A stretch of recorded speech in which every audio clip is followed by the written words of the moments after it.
Action. Good morning, everybody. I'm here with Mark Bassick from Flying Onion Farm, and we're taking a look around the farm. He's got all sorts of different things going here throughout all 4 seasons, annuals, perennials, different market outlets, and he's gonna give us a look around and just talk to us a little bit about what he's doing. Good morning. Hey everybody, thanks for coming out. This is my farm. Farm's in Oregon City.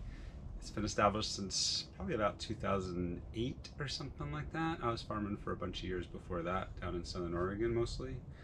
But this is Flying Onion Farm, and we're kind of starting in the greenhouse right now, the germination greenhouse.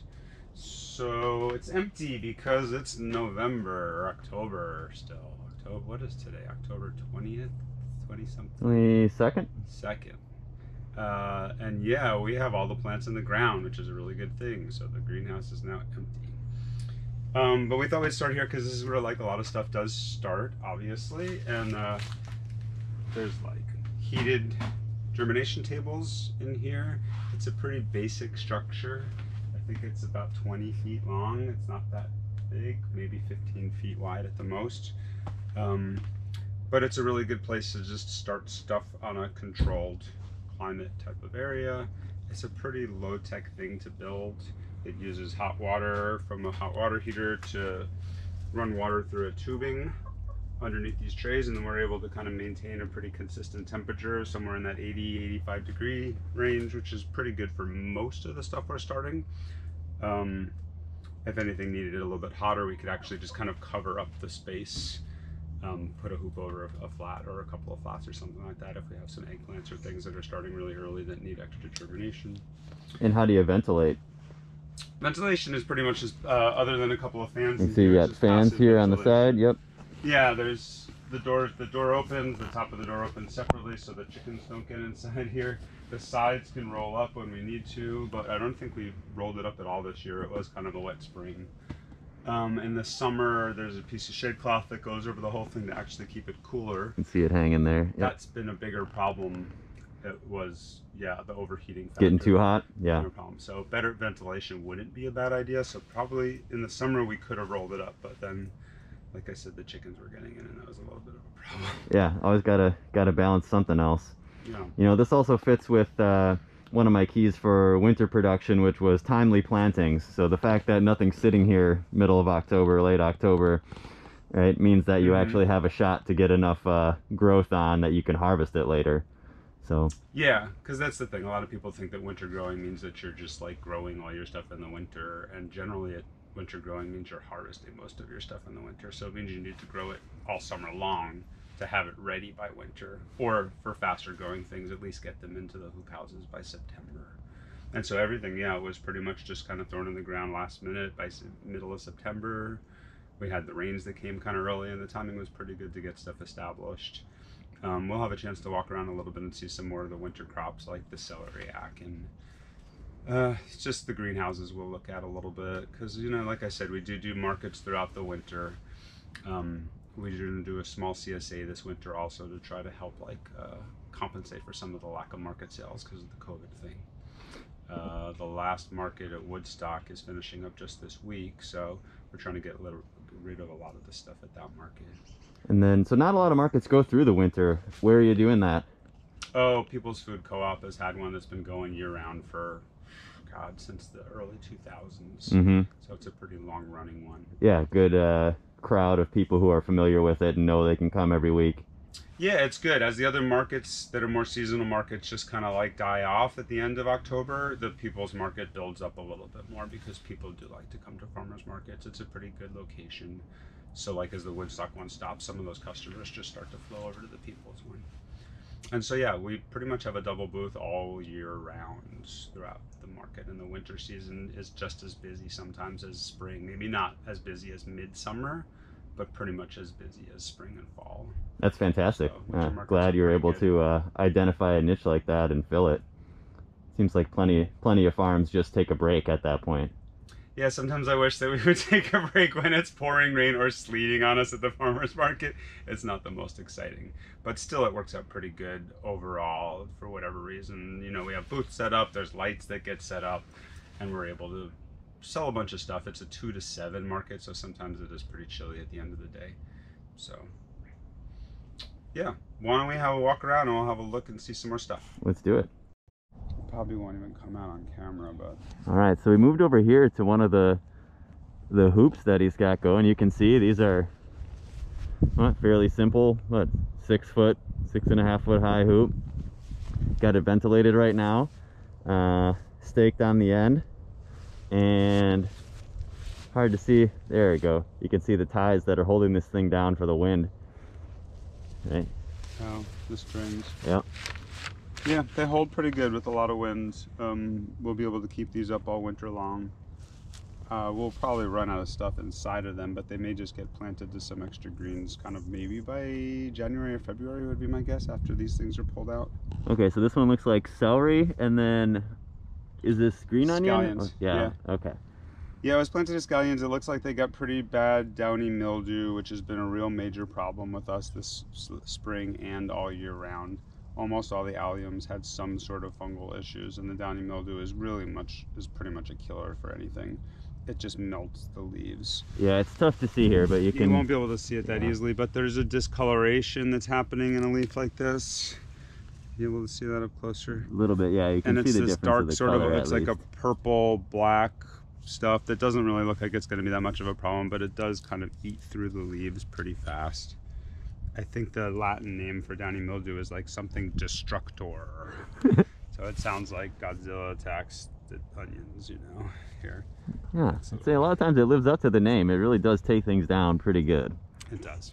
So it's kind of a killer for most of the stuff. Right now we're still harvesting, or we're gonna start harvesting a little bit of it, and probably just have to wash them a little extra to try to get that off. But when it starts to really eat the leaves, we're not gonna be able to sell them anymore. But the celery has been doing really good, and it was the first week harvesting the celery. Yeah, it looks fantastic. There was a spring planted of celery that was outside, and then this was sort of Jolene's random idea. Once this greenhouse had some extra space, one of my business partners was like, "Let's throw celery in there. It should be really good." And the soil is really nice. We've been keeping it really wet all year round, or whenever this went in really August, I think, is when this got planted. Nice. All right, so it's been in there a couple months now. Yeah. It looks really good, and this stuff will hold here for months more if you need it, right? Yeah, celery is pretty frost sensitive, unlike celeriac. It's its close cousin, which some people call celery root. But celery can get blackened leaves pretty easily, so when we're supposed to get down into the 30s, low 30s potentially in the next weekend. And so between the plastic, and I think we're going to put a row of row cover on top of the celery too to try to give it some extra, we should be able to get about 5 or 6 extra degrees from the protection, and that should be enough to keep the celery from getting damaged. But even if it got a little damage, it probably wouldn't freeze it completely until it got down into the mid-20s would be my guess. You know, so celery is frost sensitive and not terribly frost sensitive. Cool. Yeah.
So when the tomatoes all got cleaned out, it got planted pretty early spring.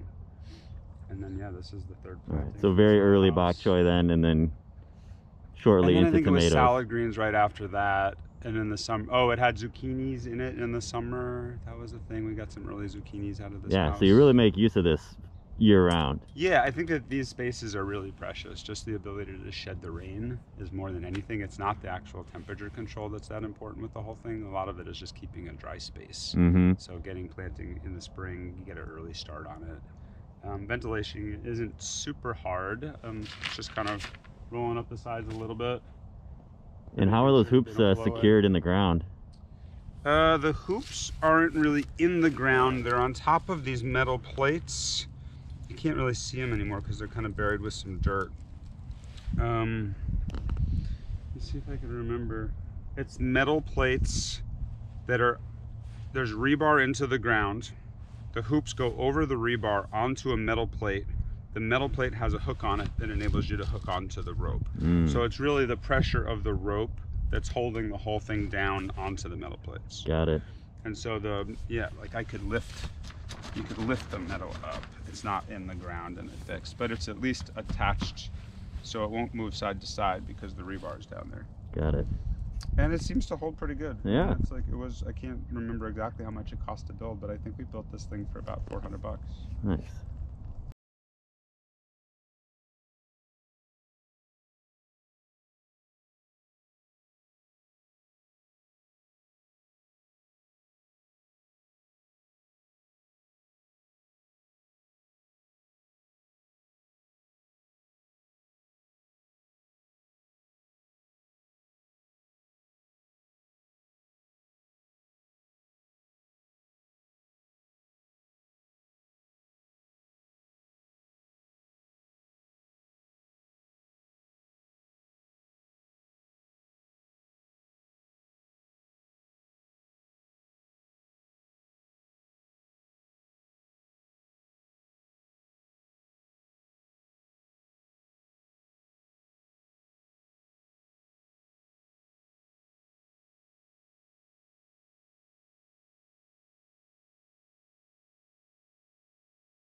All right, so just moving down the line here, this is a second similar winter hoop. And you can see we got a couple beds of bok choy going on in here. And so this stuff, when do you expect to be harvesting this, Mark? I hope sometime within the month. Oh, okay. It's going to be weather pending. If it doesn't, then it's not going to be until probably February that it grows, because for a couple of months things just really don't grow very much. There'll be some slow growth, but once the light levels drop pretty much just come December, I think it's pretty much just going to be sitting here. Interesting. So if you don't get this out by Thanksgiving, say, then it's not till February. Yeah, and then at that point it might even bolt before it even sizes up. So some of it's just going to be weather pending. But this was filled with tomatoes up until about, what was it, not a month ago, 3 weeks ago, when all this stuff went in. Okay. And so in an attempt to harvest as much of the tomatoes as we possibly could, everything just kind of got put off a little bit later. Yeah, so these were all transplants then? These were all transplants, and this was just an attempt to throw something in that might just finish up in time. Bok choy is a really fast growing green, and it looks like the slugs are kind of nailing it, and some, there's been a lot of slug damage this year. Yeah. So we'll see. Forecast for the next week or so looks good though. Looks like.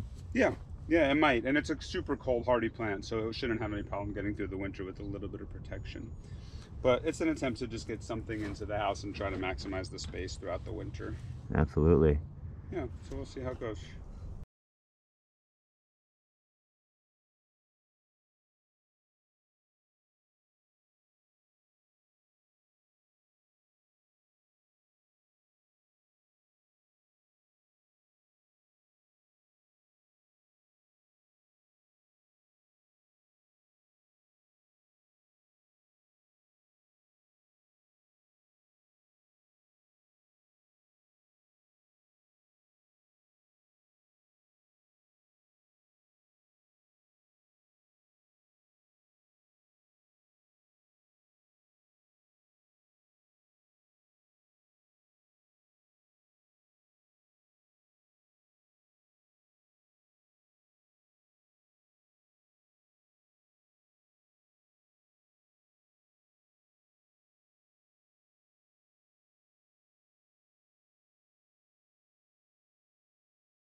And they sell throughout the winter, and they hold really good until the squirrels eat them all. It's not a big seller, but you know, it's just another thing to have at the winter market. Absolutely. So yeah, we're looking at the Jerusalem artichokes on the far right here. The nice tall yellow leaves. You can see how they flop pretty good. They're kind of top heavy. And one of these days I really should get out here and cut them back to at least to this kind of height, because sometimes when the wind blows out here in the winter and the ground is really saturated, it could just lodge an entire plant over. And I wish that we had a shovel to actually dig some up right now, because the Jerusalem artichokes, they form like in this massive clump right underneath each plant. So it's like this just like rock of Jerusalem artichokes underneath. So when you dig it, you kind of just tip the whole thing and then start picking the Jerusalem artichokes out from underneath each one. But they're pretty big and bushy, and I mean, they're a beautiful sort of hedgerow throughout the summer. This thing's got to be, you know, it's like 9 feet tall or something like that. Some of them are still making attempts. It's a flower. Yep. They're a sunflower, native to this continent. Yeah, and they're fun. Cool. And right next to it, we've got some chard, just immediate below. Yeah, this was the spring planted chard, and it kind of got neglected once the summer stuff kicked in. So some of it's bolting here and there, and then the Jerusalem artichokes, as you see, just kind of like flop down right on top of it. Yeah, a little shade covering. Yeah. Then some greens, and it's possible it might actually grow all throughout the winter, and we'll be able to harvest some more in the spring once it starts growing again. yeah, some greens, some kale. Yeah, I think this space got emptied out pretty recently, and so this stuff was just thrown in as a last-ditch attempt to kind of crank out a little bit of salad before it got too cold. And so it looks like there'll be a few cuts of salad out of it before it kind of all melts down throughout the winter. And do you hand harvest that? Yeah, all the salad's hand harvested. And so it looks like there's some arugula, there's some tatsoi or misome, some purple mustard. This is all rutabagas in here. They went in a little bit late too, so we'll see if they actually size up in time or not. They're not really a high priority on the whole crop list, but it's just another one of those winter roots that do okay. You know, rutabagas are okay. Some people love them, some people hate them. But they're just another thing to have at market, because diversity is pretty interesting in this climate. We're able to have a lot of different stuff at market, and so, you know, you bring them to market. If they don't sell, you bring them back, and then you bring them back the next week, and then they do sell, hopefully. Yeah, and they keep storing for a while.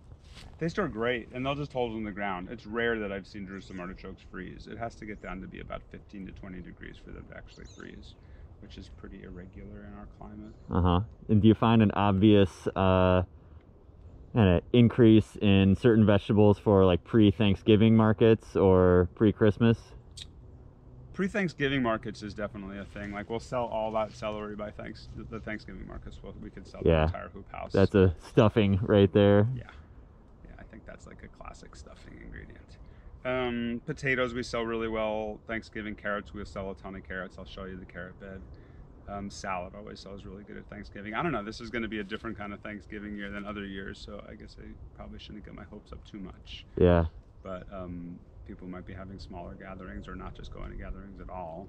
So we'll see what happens. But typically, yeah, Thanksgiving is really, both of our farmers markets do holiday markets, including People's, which is Wednesday just before the Thursday Thanksgiving. So it's always a really consistently big market.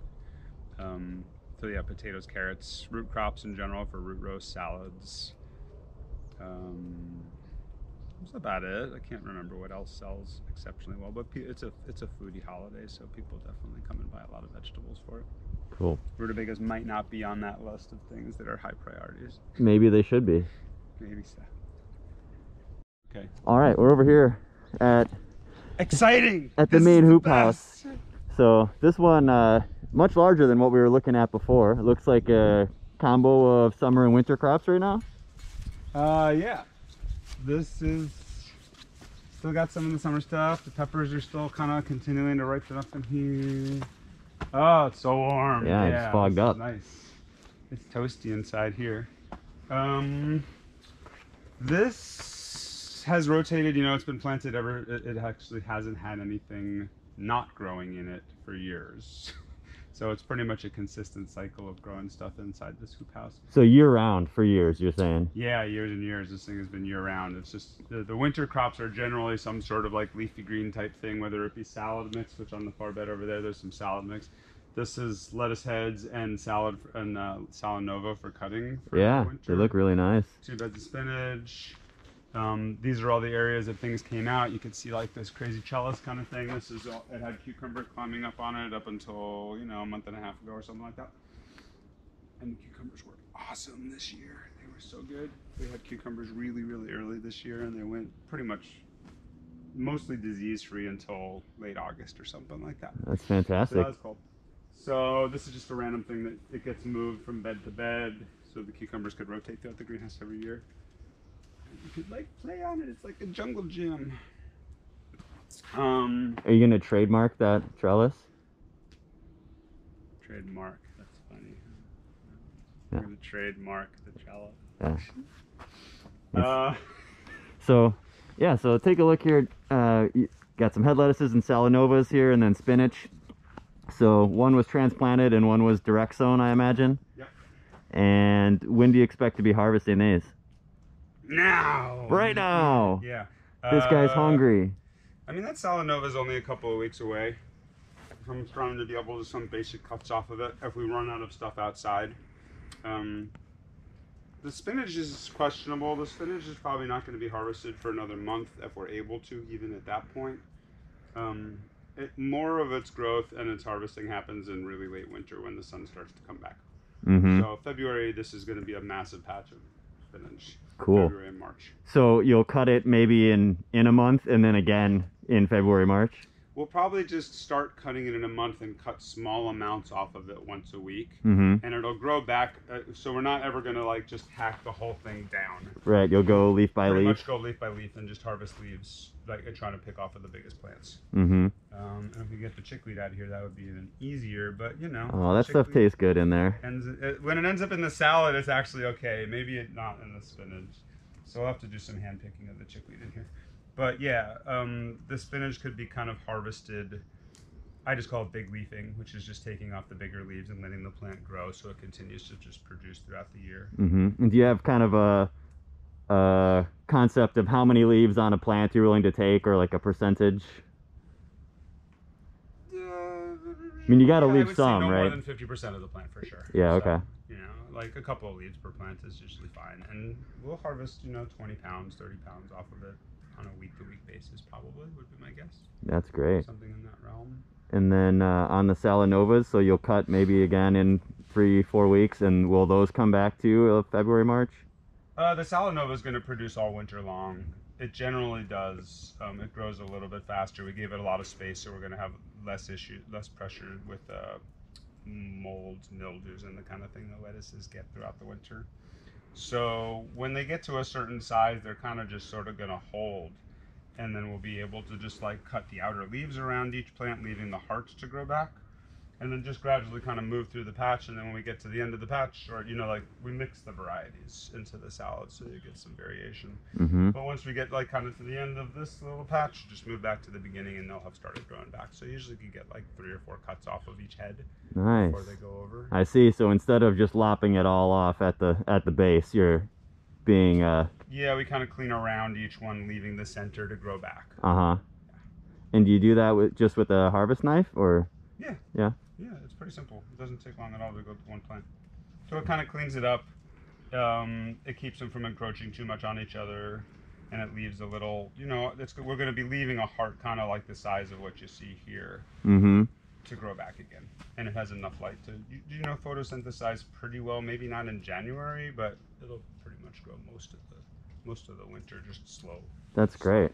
How often are you irrigating in here? I mean, today, right now, it's warm, but Yeah, it's pretty moist down there. You can't really tell based on the situation, but this greenhouse is kind of the bottom of a slight slope. it's like that. Yeah. And so yeah, it's slightly tilted. The greenhouse itself is flat, but the ground itself is kind of sloped.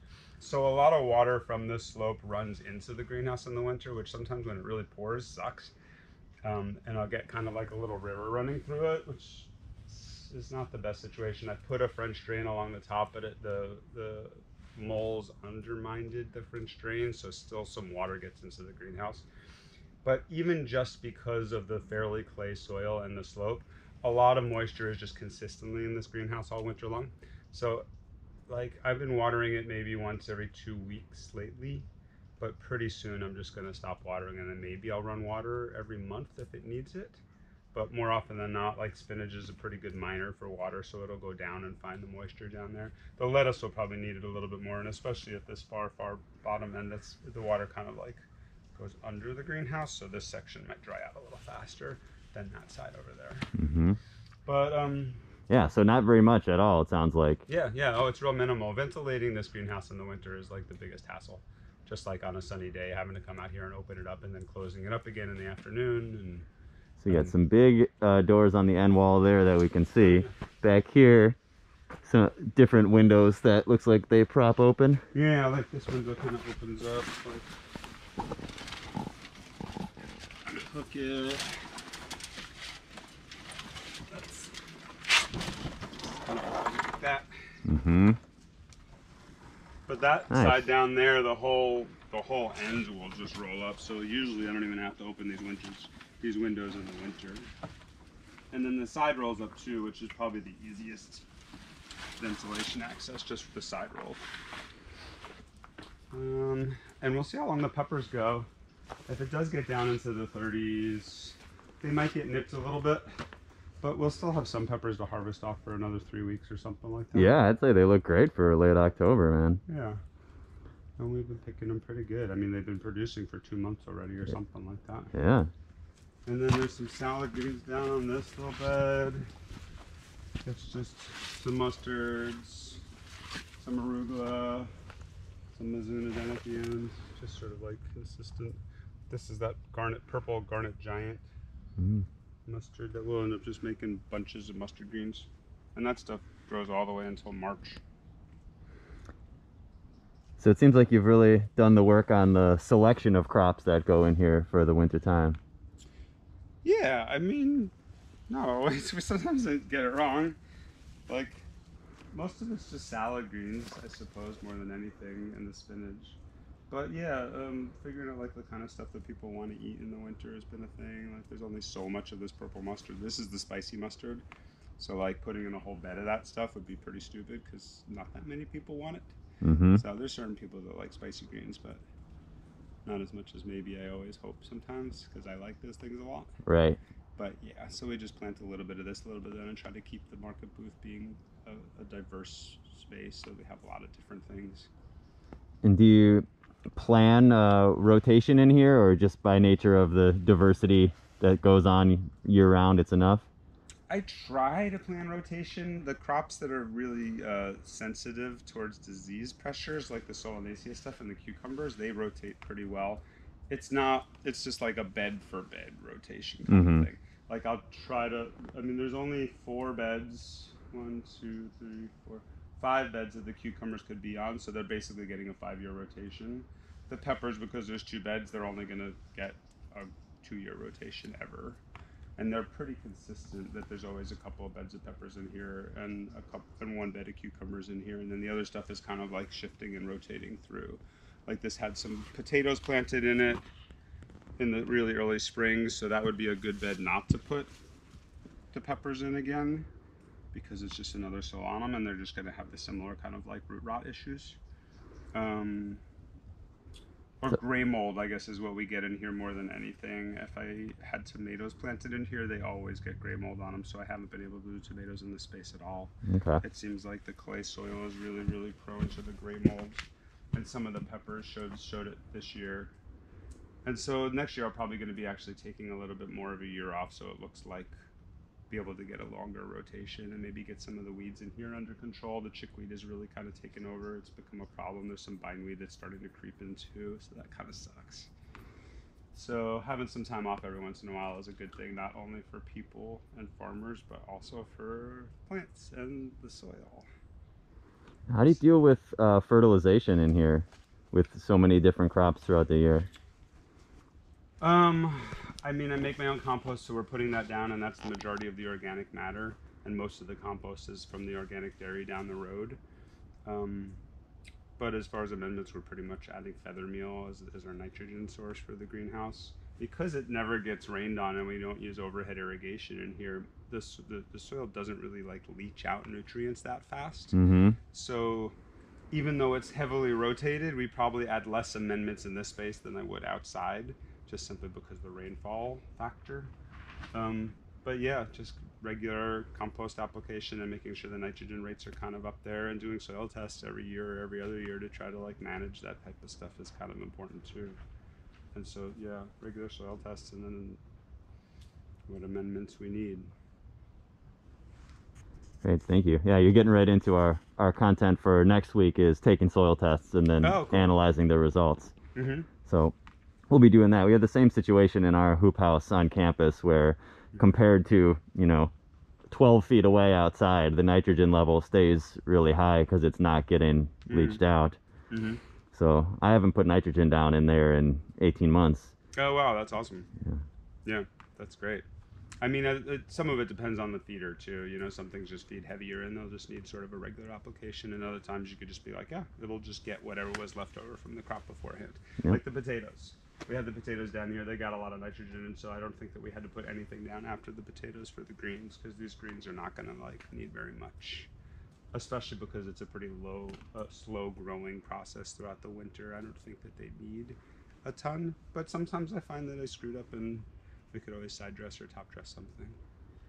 We have the ability also to run some fish emulsion through the drip line in here, so we could kind of feed things that way too if need be. Nice. The peppers got that a couple of times this year because they're just such a long time. I mean, these things were